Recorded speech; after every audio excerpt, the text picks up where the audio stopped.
Terceira Margem do Rio em Revista. Nada de novo debaixo do sol.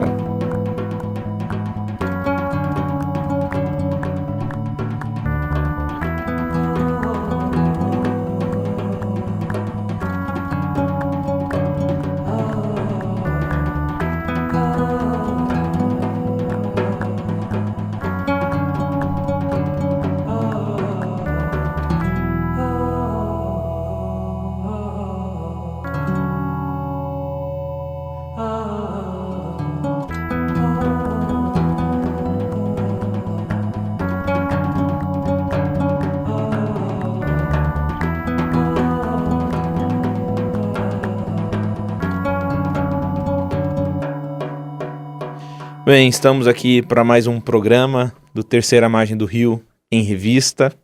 Que acontece toda segunda-feira, que horas? Às 18. E com reprises, que dia? Sábado e domingo. Sábado às 8 e domingo meio-dia. Olha, rimou, ficou, cara. Muito bom, ficou muito legal. bom. Ridículo. Aqui na nossa mesa estamos eu, Lucas, Tiago. Eu, que sou o Lucas. Sim, é uma vírgula. Eu tá. pressupus em minha mente. Eu Lucas, vírgula. Tiago Arraes, Felipe Valente e Edson Nunes Júnior. No programa de hoje, nós trataremos um pouco da ideia do juízo na Bíblia. E vamos começar falando sobre o Yom Kippur.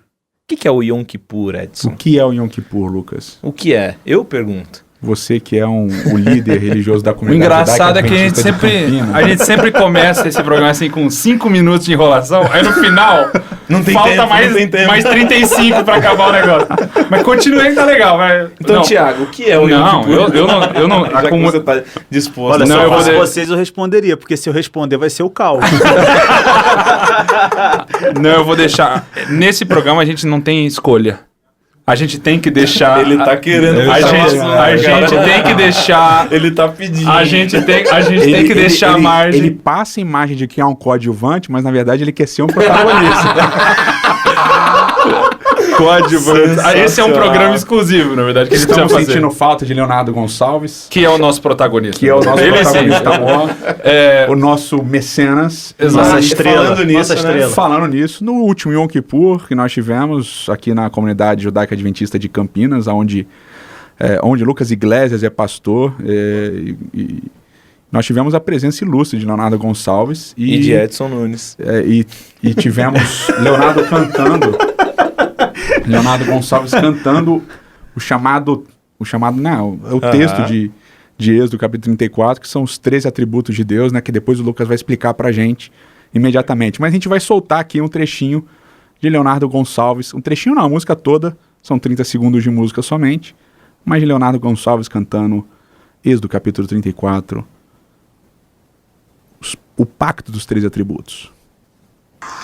Adonai, Adonai, rachum v'chanun, erech apayim v'rav, chesed v'emet, notzer chesed l'alafim, nose avon v'afesha, v'chatan v'nakeh.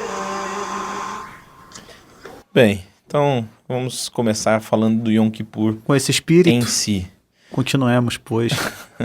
Então, Yom Kippur, especificamente o dia do juízo, o dia da expiação no texto bíblico, aparece em Levítico 16, principalmente, com detalhes desse dia especial, que era um dia único no povo de Israel, de um dia da purificação do santuário. Tinha todo um cerimonial diferenciado, onde aconteciam algumas coisas bem específicas, e alguns papéis são bem centrais nesse dia. Por exemplo, o papel do sumo sacerdote no dia de Yom Kippur. Diferente da roupa, começando desde a roupa, né, que ele usava costumeiramente, nesse dia ele tinha uma roupa mais simples, uma roupa branca de linho, onde ele fazia todas as cerimônias, sacrificava um novilho, um cordeiro e um bode. Tinha um bode especial que era lançado no deserto. E o sacerdote aspergia e também entrava nesse dia no Santo dos Santos, um lugar especial ali dentro do santuário. E era um dia onde era pronunciado o nome, o tetragrama sagrado, o nome de Deus. Só antes de você continuar, vamos abrir um parênteses rapidinho aqui. Manda bala. A gente não tem ideia de quem está ouvindo o programa, mas o que a gente está falando? O santuário, obviamente, foi estabelecido. Lógico que outro programa deveria ser dedicado a isso, na verdade. Eu poderia falar do Jardim do Éden, mas vamos pular o Jardim do Éden. Mas vai ser interessante, eu acho que é isso, eu ia comentar, desculpe te interromper, mas depois, quando a gente for, acho que voltar à ideia do juízo, a relação da construção do santuário com a criação da terra e a noção do juízo. Tá ligado, né? Bom, enfim, primeiro santuário na terra, Jardim do Éden, na verdade, onde Adão e Eva ambos eram representantes de Deus, sacerdotes, como a gente mencionou nos programas anteriores, e serviam ele ali. Antes do pecado, tinha a ideia de ser a morada de Deus, lugar do ponto de contato entre Deus e o ser humano. Mais tarde, depois do pecado, já no deserto, o povo de Israel sai do Egito. Êxodo 25, Deus fala, façam para mim um santuário para que eu possa habitar junto com vocês mais uma vez. O Sinai já tinha essa perspectiva semelhante também com o santuário, com os níveis de santidade.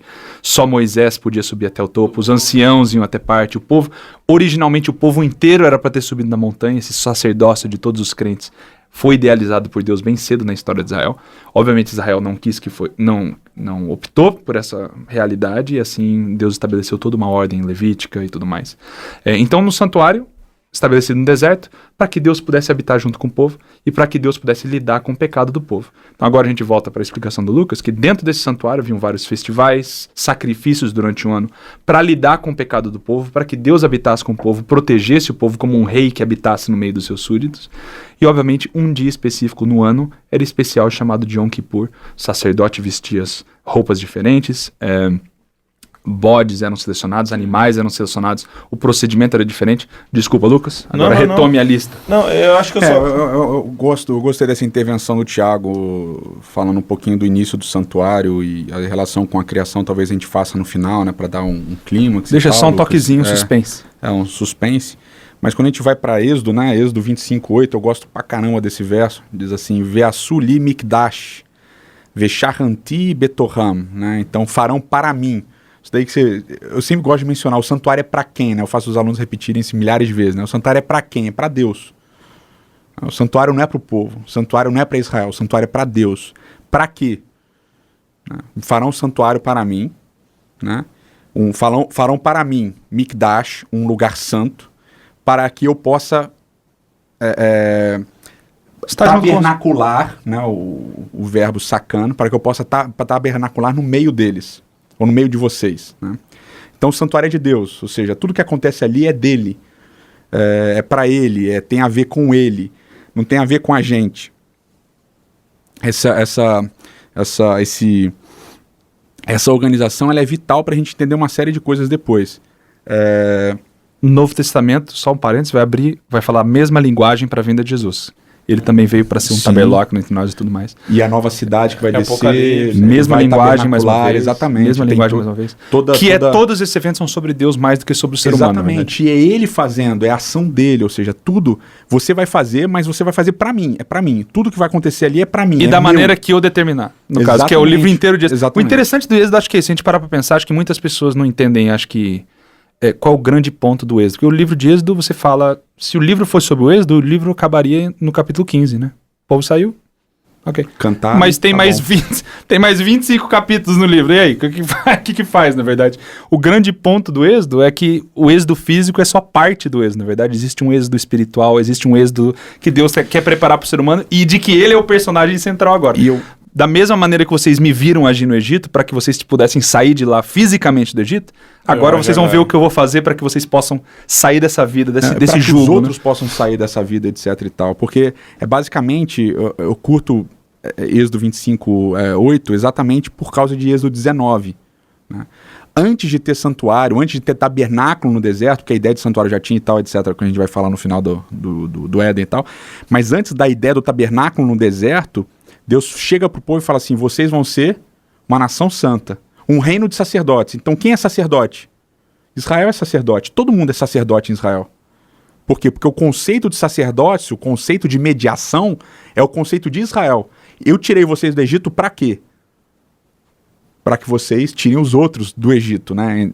Deuteronômio 4, exatamente, né? Deuteronômio capítulo 4. Ou seja, os outros povos olham o relacionamento desse povo com esse Deus e falam, que Deus que é Deus esse? é esse? Que povo é esse? Que é tão tal? Que Deus é esse? Então que está tão tem um próximo? sacerdócio que precede aquele do deserto, né? Que precede o Levítico, O que é o Levita, sacerdócio Levirato, de né? todos os israelitas. Então, Que se encontra no Éden também, que tá ligado ao Éden. exatamente, que vem daí. Ou seja, Deus fala com Israel, Israel fala com as nações, Israel fala com o mundo. Israel é o sacerdote das nações.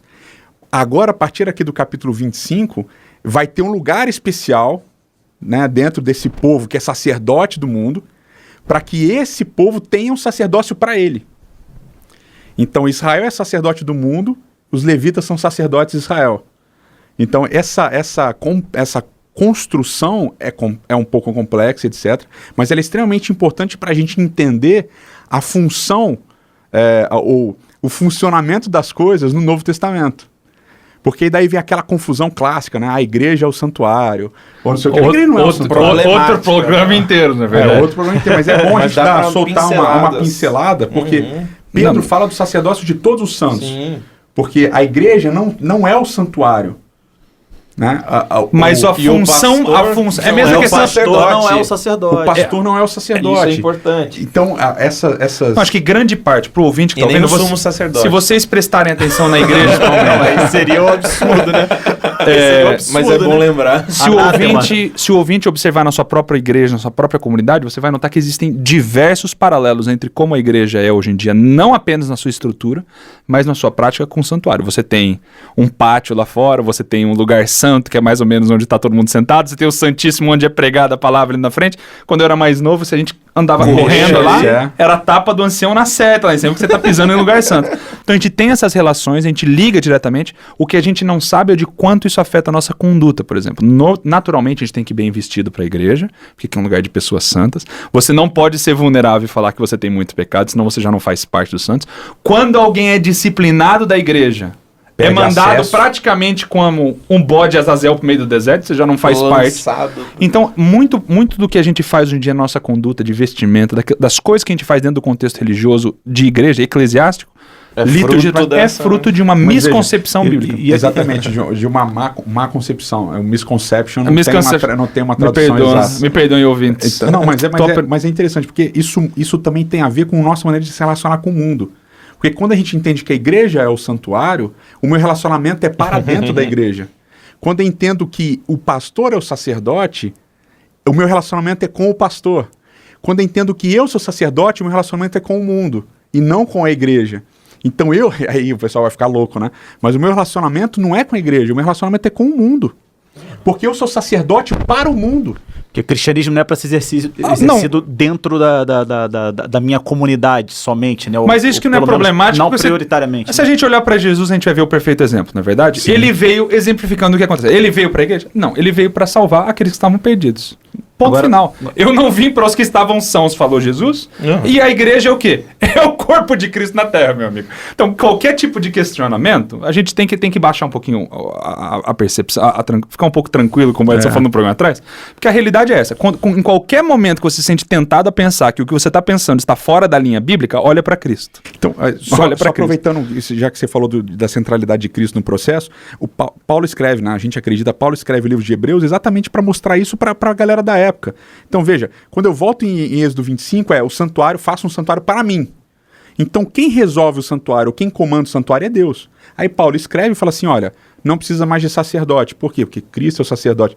Ah, mas como isso funciona? Não interessa, porque o santuário é para ele, ou seja, ele comanda o esquema. Não precisa mais de sacrifício de bois e bodes, porque eram sombras do sacrifício perfeito que estava vindo, que é Cristo. Mas quem resolve? É ele que resolve, ou seja, tudo Mas sempre foi ele que resolveu. está Esse é o ponto. relacionado com ele. Ou seja, se eu transfiro a realidade do santuário para o que eu faço, o santuário deixa de ser a ação dele em mim, no meio do povo e pelo povo e assim por Mas diante. mesmo as ações dos sacerdotes eram assim, que a linguagem levítica e tudo mais era, vocês vão fazer, os sacerdotes vão fazer tudo isso daqui, mas eu sou o que perdoa o pecado. Então, Sim, afinal, não era nem o sacrifício. exatamente. O sacrifício está apontando para uma realidade do que Deus vai continuar fazendo. Exatamente. Então, enfim, então qualquer dúvida, qualquer sentimento de angústia do ouvinte, fala assim, não, mas peraí, não é... Olhe para Cristo. Cristo deu exemplo pra gente. E a igreja, se existe alguma relação do que é a igreja, vamos falar sobre a ontologia da igreja, olha pra Cristo. A igreja é o corpo de Cristo na terra fazendo aquilo que ele fazia. Né? Cara, é impressionante como isso se transfere para a produção social do espaço, né?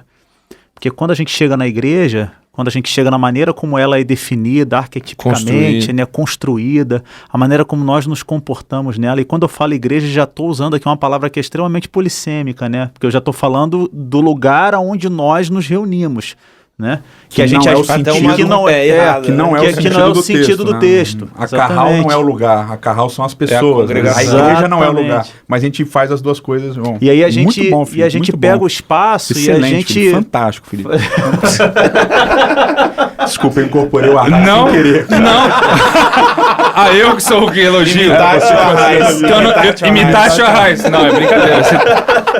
Porque você me faz... Desculpa, vai lá, Felipe. Foi Não, mal. eu já me perdi aqui já. Tô falando do espaço, da polissemia da igreja e tal. Pois é. E aí quando a gente produz o espaço, quando a gente vai criando essas divisões dentro do espaço, né, vai se perdendo, automaticamente se perde aquilo que ele faz, né? E agora é o que eu faço.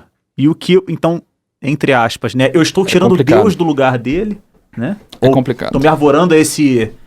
Quando a igreja se torna um né? fim... E eu sento na cadeira dele, né?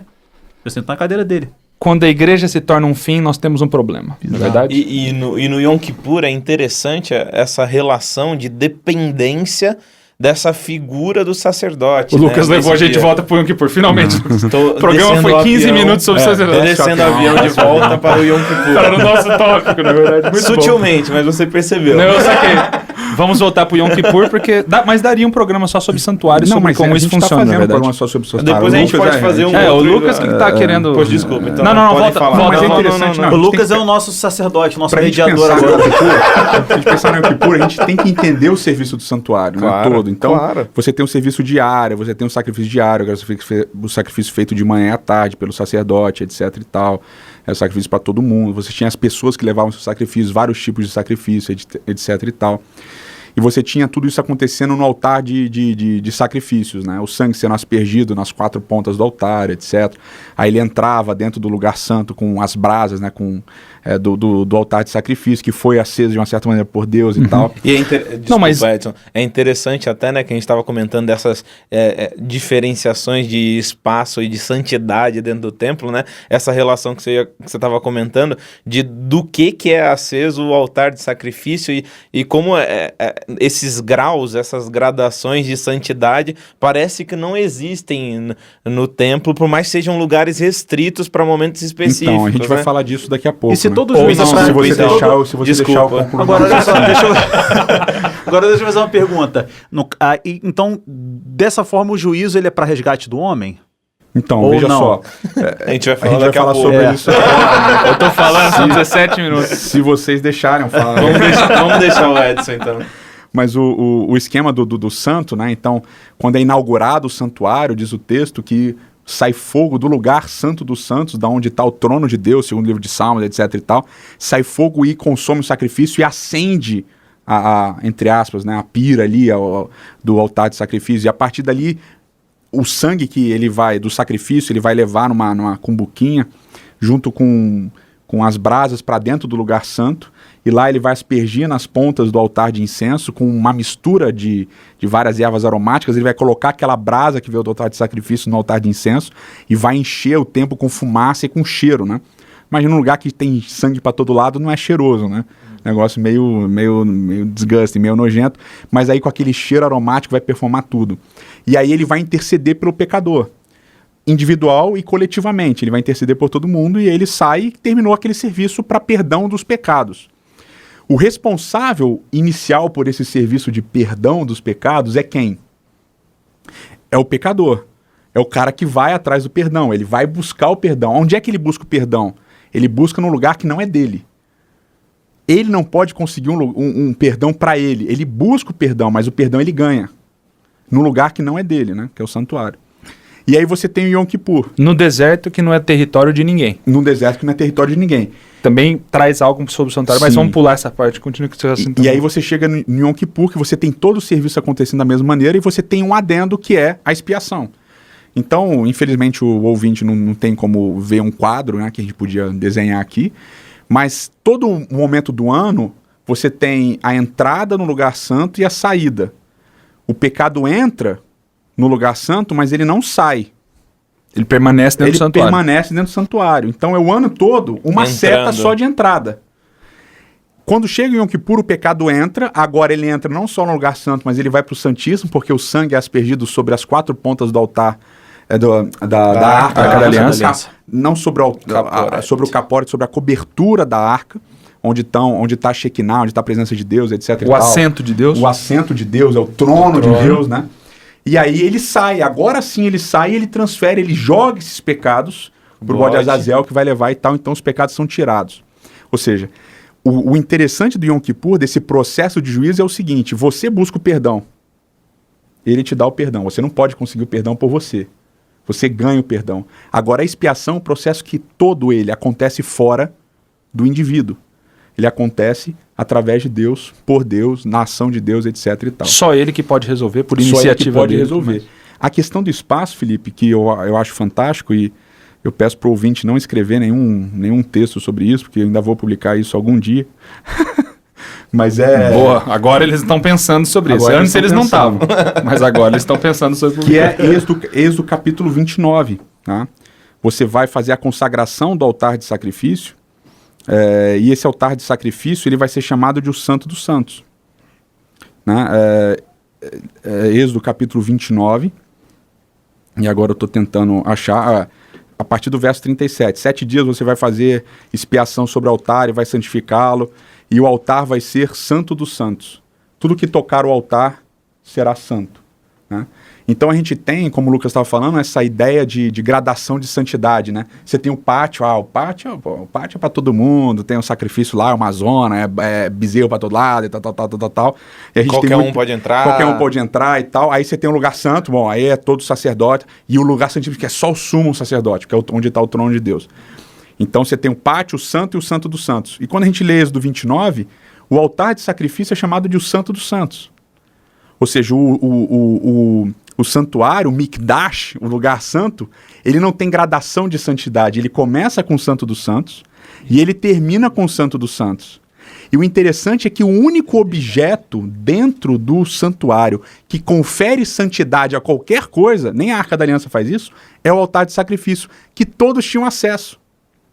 Ou seja, o espaço dentro do santuário, o Santo do Santo Santuário é acessível a todos, através do altar de sacrifício. E todo o serviço vai funcionar a partir do altar de sacrifício, ou seja, tudo que vai acontecer ali é Santo dos Santos porque tocou ou passou pelo altar de sacrifício. E é interessante até lindo, a lindo. relação com Lindo a demais. palavra, com o Corban, né? Sim, de aproximação. Que vem do verbo carav, que é aproximar, né? A ideia é diferente dos povos do Antigo Oriente Médio, onde eu sacrifico para eu me aproximar pelos meus méritos aos deuses. Aqui não, é Deus que se aproxima do ser humano. E olha E aí como é você que vê funciona que o louco. processo. Quantos dias por ano você tem acesso ao Santo dos Santos? Todos. Agora, quem tem acesso ao Santo dos Santos todos os dias do ano? O povo. E quem tem acesso ao Santo dos Santos uma vez por ano? O sumo sacerdote.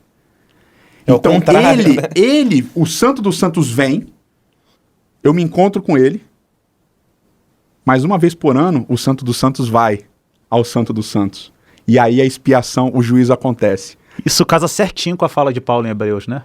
Perfeito. Que ele vai falar, Perfeito. olha, o sumo sacerdote ele entra lá para oferecer não só pelos pecados do povo, mas pelos dele, né? Não, e a gente vê o ministério de Começa Cristo. com ele o negócio Então, aqui, né? Tipo, aquilo que a gente falou na outra básico, vez, né? Quem vê a mim, vê o Pai, etc. Então, você tem acesso ao Cordeiro, você tem acesso ao Santo dos Santos. Você tem acesso ao sacrifício, você tem acesso ao Santo dos Santos. E tudo que toca esse Cordeiro é Santo dos Santos, ou se torna santo. Por isso lindo. que os santos são aqueles que lavam as vestes No sangue do Cordeiro. Muito bom. Porque ele é o único que pode transformar tudo em santo. Aí o juízo vai acontecer depois aonde? No Santo dos Santos, a Arca da Aliança. E quem está lá no Santo dos Santos da Arca da Aliança? O sumo sacerdote, que é o Santo dos Santos. Então tudo... que é a boa notícia do Evangelho, né? De Deus estar em Cristo, Isso. reconciliando, reaproximando o homem. E aí, é o Corban mais uma vem vez. o ponto positivo, que é o juízo, né? A nossa associação normalmente negativa de juízo, e o juízo como uma recriação, né? Em Uma favor oportunidade de uma nova criação. Como o E Daniel daí diz, vem em a favor relação- dos santos. Exatamente. É por vem isso a que o relação Evangelho é com- eterno, né? Vem a relação com o Éden, que o Tiago começou, né? O santuário, a construção do santuário e a criação da terra parecem ser contadas com alguns componentes similares. E depois, né, o sábado, algumas repetições, alguns outros detalhes e tal. E é interessante pensar nessa ideia da purificação final, ou desse juízo final, ou desse Yom Kippur escatológico e tal, como um Yom Kippur escatológico da terra, onde há uma nova oportunidade de criação, Recriação. onde tudo é refeito, tudo é recriado. Não, e eu acho que o ouvinte pode perceber, talvez existem pessoas que não são da nossa própria comunidade de fé, que normalmente pensam, não, santuário será coisa do Antigo Testamento, será coisa que não se aplica. Agora, você pode ver que, na verdade, o que aconteceu é que, de nenhuma maneira, o santuário, todo aquele serviço, a ideologia toda que foi estabelecida no Antigo Testamento é eliminada. Ela simplesmente é reapropriada agora na pessoa de Cristo. Então, em nenhum lugar na Bíblia você tem uma quebra. Falando, não, isso aqui acabou, isso aqui era o Antigo Testamento. Não, de nenhuma maneira, continua. Só que agora a gente tem Cristo, trazendo toda a simbologia para a centralidade. Tudo era por causa dele, né? Exato. Então você fala, não, mas a lei foi cancelada. Não, o ponto é, tudo está reapropriado em está Cristo tudo agora, nele, mais uma vez. está Exato. tudo nele. Então existe uma continuidade direta entre Antigo Testamento e Novo Testamento que Ele traz é o toda essa tabernáculo segurança. de Deus com os homens, né? Pronto. Ele é o tabernáculo Tá bom. de Deus com os homens. Excelente. Então, com esse pensamento, nós terminamos mais um programa da Terceira Margem do Rio em Revista. Aguardamos você no próximo programa. Um grande abraço.